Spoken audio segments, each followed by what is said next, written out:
మంచం మీద కూర్చొని అన్నం తినే ప్రతి ఒక్కరు తప్పకుండా చూడాల్సిన వీడియో లేదంటే చాలా నష్టపోతారు. మన పెద్దల కాలం నాడు ప్రతి పని ఒక పద్ధతిలో చేసేవారు, కొన్ని నియమాలను పాటించేవారు. కాలం మారుతున్న కొద్దీ ఇవన్నీ మాయమయ్యాయి. భారతదేశంలో ప్రతి ఒక్కటి శాస్త్రీయత కలిగినది. కఠోర నియమం, పెద్దలు సదాచార పరులు. హోటల్లో మరియు ఎక్కడబడితే అక్కడ భోజనం చేయడానికి ఇదే ముఖ్య కారణం. అక్కడ వంట చేసే వాళ్ళు స్నానం చేశారో లేదో తెలియదు. పాచి ముఖంతో వంట చేసిన, రోడ్డు మీద తిరిగే చెప్పులు ధరించి వంట చేసిన దోషం అవి తిన్నవారికి మెల్లగా వారి మనసుపై ప్రభావం చూపుతుంది. పుణ్యం క్షీణిస్తుంది. భోజనం చేయడానికి ముందు తర్వాత కూడా కాళ్ళు చేతులు తప్పనిసరిగా కడుక్కోవాలి.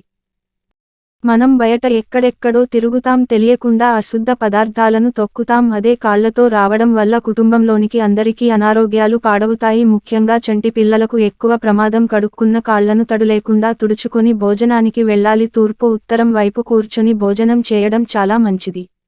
ఆహార పదార్థాలకు కూర, పప్పు, పచ్చళ్ళు ఏదైనా కూడా వడ్డించేటప్పుడు తినే పళ్ళానికి తాకిస్తూ వడ్డించకూడదు. అలా వడ్డించడం వల్ల అవి ఎంగిలి అవుతాయి. తిండిలు పదార్థాలు ఎవరికి పెట్టినా కూడా దోషమవుతుంది. కాబట్టి ఆహార పదార్థాలు కళ్యాణ్కి కాస్త ఎత్తు నుండి వడ్డించాలి. అలాగే నెయ్యి పేర్కొని పోయినప్పుడు చాలామంది వేడి అన్నపు పాత్రలో నేటి గిన్నెను పెట్టి వేడి చేస్తారు. కానీ అలా అసలు చేయకూడదు. అన్నం వెతుకులు నేతిలో పడకూడదు. ఎంగిలి చేతితో ఏ పదార్థాన్ని చూపించకూడదు. అలాగే ముట్టుకోకూడదు. తినే కంచాన్ని ఎడమ చేతితో ముట్టుకోకూడదు. ఒకవేళ అలా కంచాన్ని ముట్టుకుంటే వెంటనే ఎడమ చేతితో నీటిని ముట్టుకోవాలి. సొట్టలు పడిన కంచం, విరిగిన కంచం భోజనానికి పనికిరావు. వాటిల్లో భోజనం చేయకూడదు. ప్రతిరోజు భోజనం చేయడానికి అరిటాకులు చాలా ఉత్తమం అని శాస్త్రం చెబుతుంది. నిలబడి అన్నం తింటూ ఉంటే నెమ్మదిగా దరిద్రులుగా మారుతారు. ఉపనయనం జరిగిన వారు తప్పక అపోసనము పట్టి గాయత్రి మంత్రంలో ప్రోక్షణ చేసిన తర్వాత భోజనం మొదలుపెట్టాలి. ఉపనయనం కాని వారు భగవాన్ నామం స్మరిస్తూ భోజనం చేయాలి. అపోషణం పట్టిన తర్వాత ఇక ఉప్పు వడ్డించుకోకూడదు. పదార్థాలలో ఉప్పు తక్కువగా అనిపిస్తే ఆ పదార్థాలు ఉన్న గిన్నెలో ఉప్పు కలుపుకొని వడ్డించుకోవాలి. చాలామంది ఏదో ఒక అవసరంతో భోజనం మధ్య నుంచి లేచి వెళ్తుంటారు. అలా భోజనం మధ్యలో అసలు లేవకూడదు. భోజనం వడ్డించేటప్పుడు పంచి భోజనం చూపరాదు. అనగా ఒకరికి ఎక్కువ వడ్డించడం, మరొకరికి తక్కువ వడ్డించడం అసలు చేయకూడదు. భోజనం అంటే ఫుడ్ చేసేటప్పుడు వంట బాగాలేదని కోపగించుకోవడం, కోపంతో అన్నం పెట్టే వారిని తిట్టడం అంటే పనులు అసలు చేయకూడదు. మాడిపోయిన అన్నాన్ని నివేదించడం, అతిథులకు పెట్టడం లాంటివి కూడా చేయకూడదు. భోజనం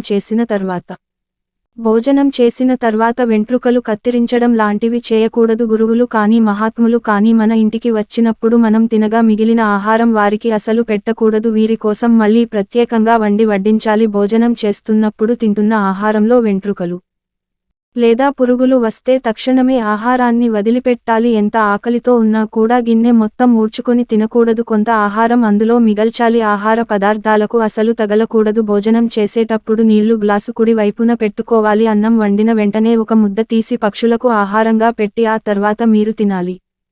ధర్మరాజు చేసిన రాజసూయ యాగంలో 1,00,000 మంది తిన్న ఎంగిలి ఆకులు శ్రీకృష్ణుడు ఎత్తాడని మహాభారతం తెలియజేస్తుంది. కాబట్టి ఎంగిలి విస్తరాకును తీసే వారికి వచ్చే పుణ్యం అన్నదానం చేసే వారికి కూడా రాదని శాస్త్రం చెబుతుంది. ఒకసారి వండిన అన్నము, కూర, పప్పు, ఇతరులు ఆహారాన్ని మళ్ళీ వేడి చేసి తినకూడదు. అలా చేస్తే ద్విపాక దోషం వస్తుంది. స్త్రీలు గాజులు వేసుకోకుండా భోజనం వడ్డించకూడదు, అలాగే తినకూడదు. ఇవన్నీ కూడా మంచి విషయాలు. అందుకే మన పెద్దలు ఏది చెప్పినా కూడా దాని వెనక తప్పకుండా ఆరోగ్యపరమైన అంశాలు ఉంటాయని గుర్తుపెట్టుకోండి. అవకాశం లేనప్పుడు 2 చేతులైన తప్పక కడుక్కోవాలి. నోరు నీటితో పుక్కిలించుకోవాలి. భోజనం అయ్యాక నేలను లేదా బల్లను తప్పకుండా శుద్ధి చేయాలి. మెతుకులు తీసేసి చిన్నచోట గుడ్డతో శుభ్రం చేసిన తర్వాత మాత్రమే అక్కడ వేరే వారికి భోజనం వడ్డించాలి. ఇప్పటికీ సదాచారులు పాటించే కొంతమంది ఇళ్లలో భూమయం లేదా పసుపు నీళ్లు చల్లి మరి శుద్ధి చేస్తారు. ఇకపోతే మంచం మీద కూర్చొని భోజనం అస్సలు చేయకూడదు అంటున్నారు. జ్యోతిష్య నిపుణులు కొంతమంది టీవీ చూస్తూ తింటారు, మరి కొంతమంది మంచం మీద కూర్చుని తింటారు. శక్తి కోసం భోజనం చేసి తీరాలి, కానీ భోజనం చేసేటప్పుడు జాగ్రత్త కూడా వహించాలి. మంచం మీద పిల్లలు తినిపిస్తూ ఉంటారు. పిల్లల కానీ పెద్దలు కానీ మంచం మీద కూర్చుని భోజనం తింటే మంచం కోళ్లకు పడుతుందని మన పెద్దలు చెబుతున్నారు. అంటే తిన్నందువల్ల వచ్చే శక్తి ఒంటికి అందరికీ. దాని అర్థం భోజనం మంచం మీద తింటే అది రోగాలకు కారణం కూడా అవుతుంది. అంతేకాదు భార్య భర్తలు మధ్య గొడవలు దారితీస్తుంది. కుటుంబంలో మనిషి శాంతి పూర్తిగా కరువవుతుంది. భోజనం చేసేటప్పుడు దేవుడిని తప్పక ప్రార్థించాలి. మన దేహం దేవాలయం, మన ఆత్మ భగవత్ స్వరూపం. అని భావిస్తున్నాం కాబట్టి వంట వండేటప్పుడు కానీ ఆహార తినేటప్పుడు కానీ భగవత్ నామం తలుచుకుంటూ లేదా భగవత్ కథలు వింటూ చేయడం చాలా మంచిది. అది మీ కుటుంబం ప్రశాంతతకు కారణం అవుతుంది. ఆహారం పెట్టిన కంచం ఒడిలోనికి తీసుకొని భోజనం చేయకూడదు. నిద్రపోయే మంచం మీద భోజనం కూడా అసలు చేయకూడదు.